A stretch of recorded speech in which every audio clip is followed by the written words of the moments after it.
Hey guys, it's Lady Banding coming to you from my car in the great state of Texas. I'm finishing up a round of door dashing. I'm headed back home unless I get another ping. It's 2:18 in the morning and I'm pretty tired, so I'm going to go ahead and head home. So please forgive me if I'm not looking straight at you guys. I will be driving. I'm currently in the Walmart parking lot. Oh, it's been a long day. Let's make there's some cat food, some other things, and I am headed home.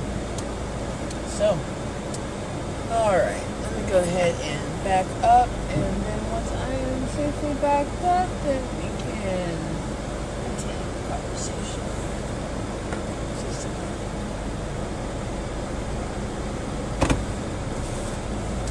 Okay, so I have been making and remaking videos. It's just not coming out right, but I had a feeling that there was a reason for it. So recently, the ex-husband, who I suspect is pathologically narcissistic, reminded me of why we are not together and why I found him to be frustrating, really, really frustrating to be around towards the end.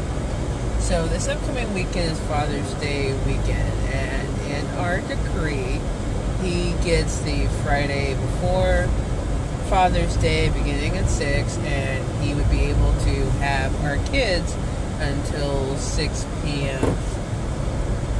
of Father's Day, provided that he pick up and return the kids to me.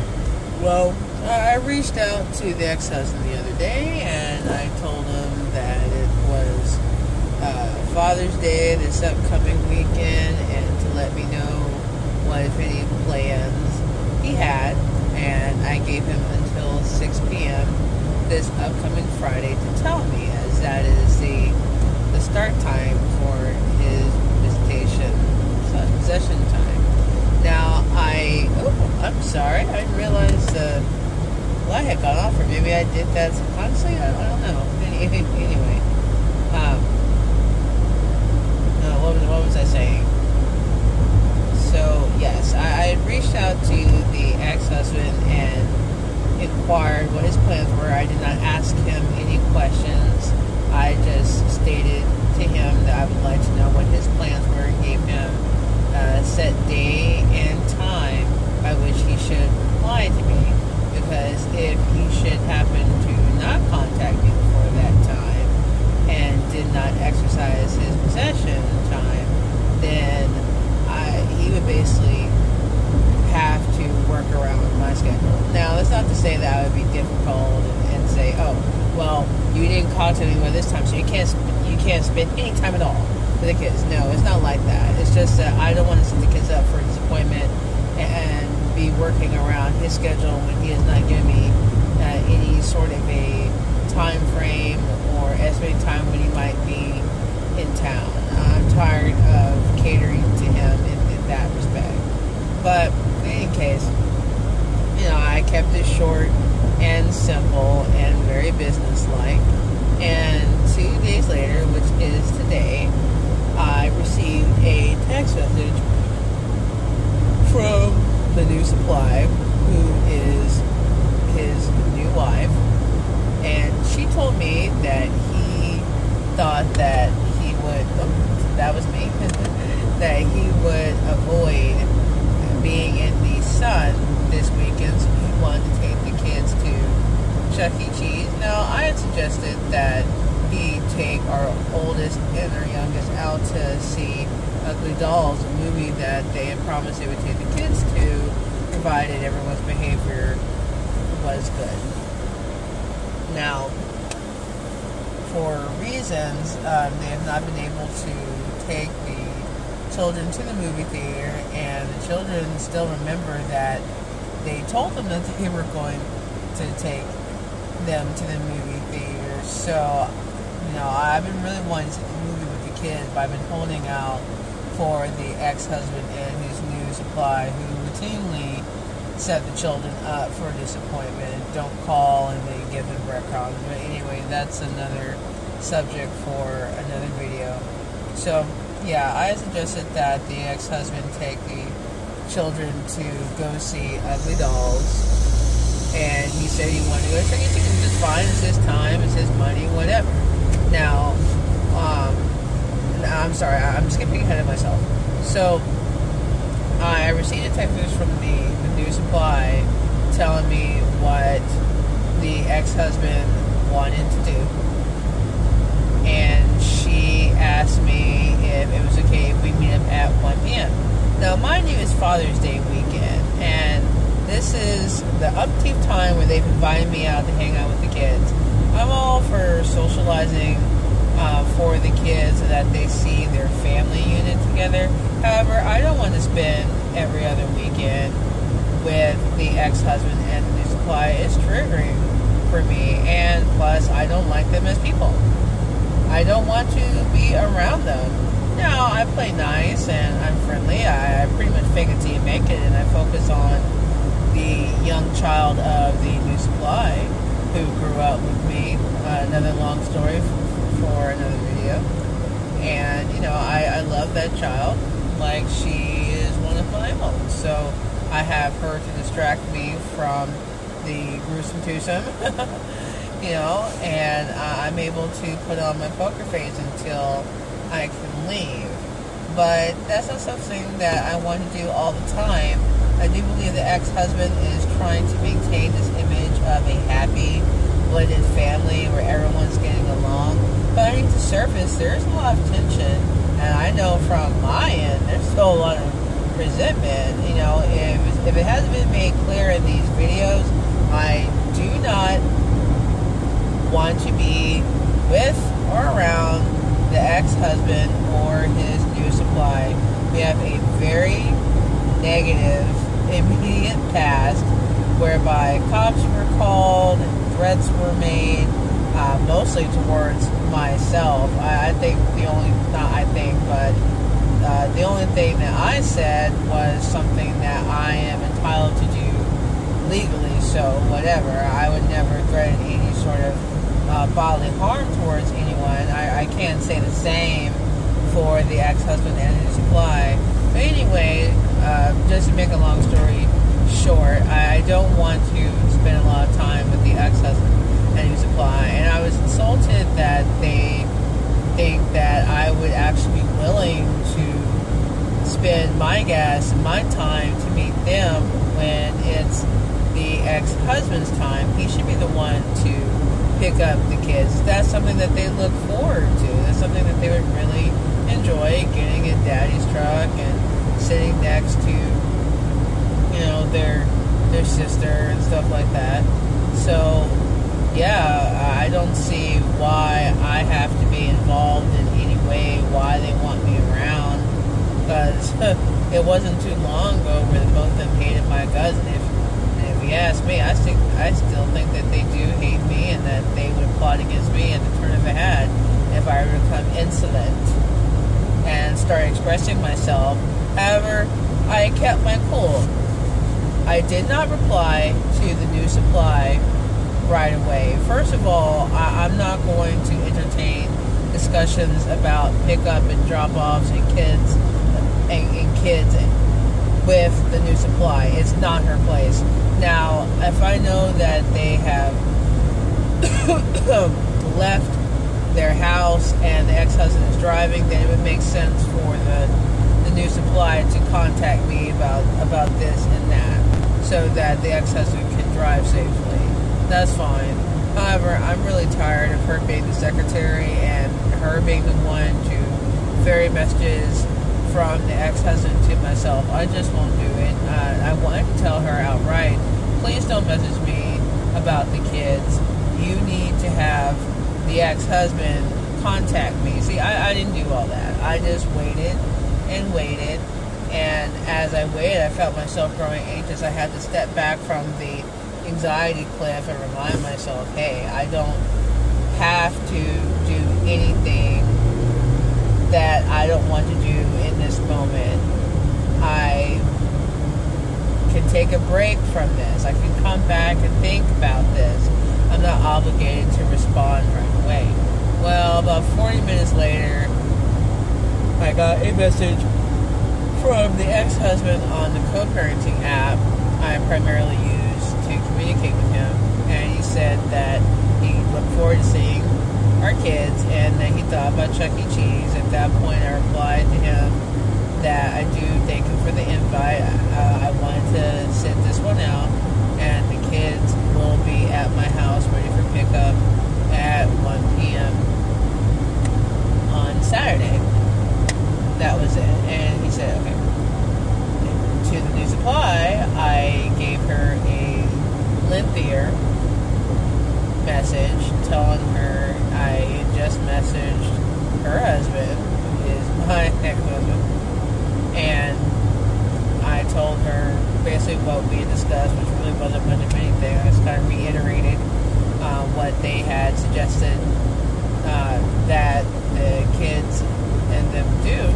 I just stated that since it's Father's weekend, I was going to sit it out, and told her that our oldest daughter had picked out cars and had a song ready for him. She replied, and that was that. I don't really need to go into the details of the conversation, but I did it again, guys. I'm so sorry.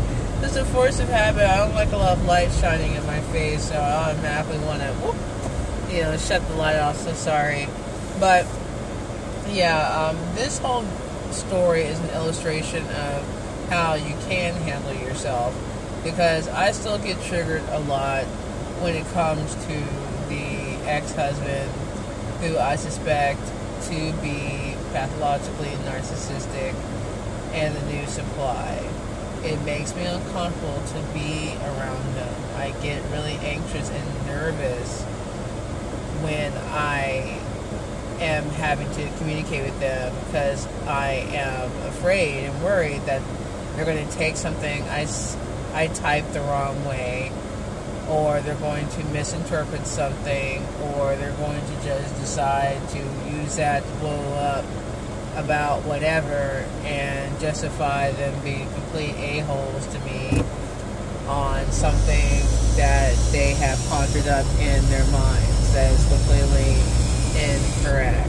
The new supply has a knack for twisting the situation and reinterpreting it to fit her narrative, so I don't trust her. I don't really reveal a lot to her. I keep the conversation on a surface level. I do not go too deep with her. I don't invite her to really talk that much about her life with the ex-husband. Although I will note something that she told me when we were together during visitation time. I don't know if I mentioned this before, but she had told me, yeah, the ex-husband works, blah, blah, blah. He's such a talker. He really likes being on the phone. And she kind of said it in a way that made me feel a little sorry for the ex-husband, because I know that in his particular line of work, he can't get bored easy. Oh, I did it again. I'm sorry. He can get lonely out there doing his job. So, yeah, he likes to, or did like to call and text me. And, we would talk for as long as he could, and then he would have to go back to work. So I found it kind of interesting that, this person who was the love of the life, he was coming off as something like a mosquito, just something that was annoying her, keeping her from doing, whatever it is that, she does out there in BFE. So, yeah. Instead of getting mad and typing away or getting on the phone and saying, you never pick up the kids. You always have me pick up the kids. Why are you doing this? Blah, blah, blah, blah. That kind of stuff, that kind of crap, that goes in one ear and out the other with these narcs and these toxic people. They don't give enough how you are inconvenienced. They just figure, hey, I'm going to suggest something, and if they go for it, great. If they don't, I'm going to try to convince them of this. Now, the ex-husband, he doesn't like too much confrontation, or at least any confrontation that's going to stress him out. And anytime he has to talk with me or deal with me, I know it stresses him out. So he'd rather not get into any conflict, but he is not shy about making requests like the one that I just told you about. I just had to sit back and laugh for a minute. I'm thinking to myself, you have not picked up the kids to stay with you overnight for several weeks now, if not over a month, or maybe 2 months. It's been a long time, and the kids have asked about it. However, they haven't really, the ex-husband hasn't utilized all of his time that he has with the kids, and it's sad because they still look up to and want to hang out with their dad and be with their dad and talk with their dad. It hurts me to see the ex-husband dangle a carrot of attention in front of them only to yank it back. And I had to decline the invitation to go to Chuck E. Cheese because it's not somewhere I would normally be, and it's not like they were inviting me to eat. And even if they did, I'd decline that too. I'm tired of them paying for me, and I don't know. I just don't feel comfortable with the ex-husband paying for me, or for the new supply paying for me, as if they're doing me a favor. Because as I'm sure you guys and gals have realized, the love, or quote-unquote love, that a narcissist will give you is conditional, and any relationship or association, friendship is transactional. So when you are of no use, or you could not get something or do something for the narcissist, or you don't quite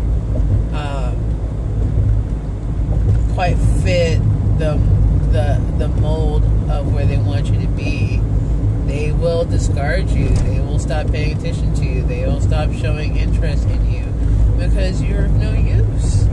You're not doing it for them. You're not stroking their ego. You're not acting as a resource, a tool, an appliance. That's what you are.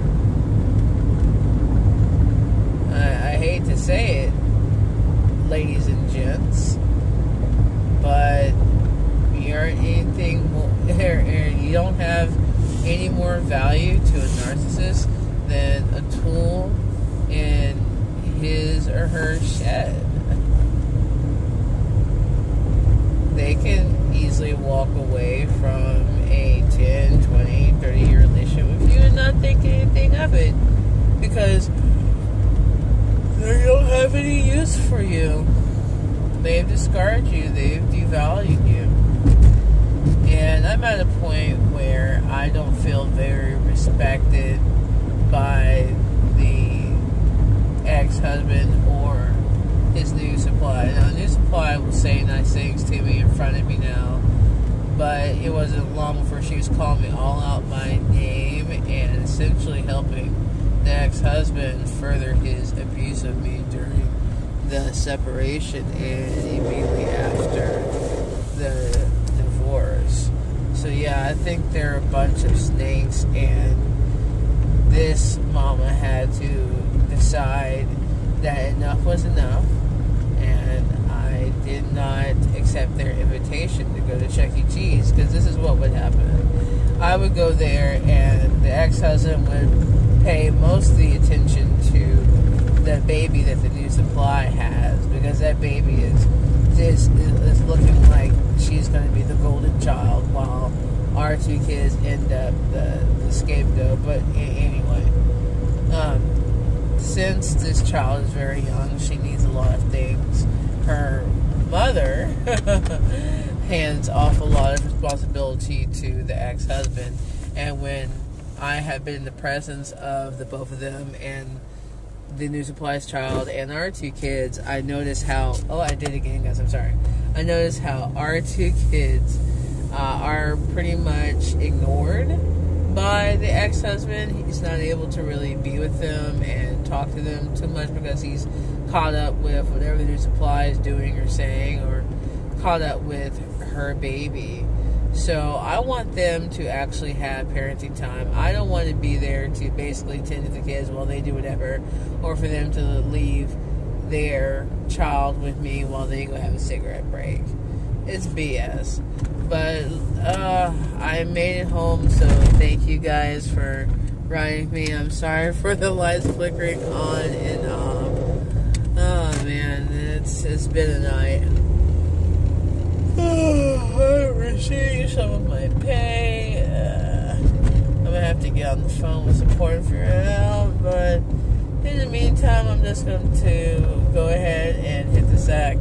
I'll see you guys later. If you like this video, hit the like button. Click subscribe to keep up with me. And if you want to be notified of new videos, just click on the bell. Alright, good night.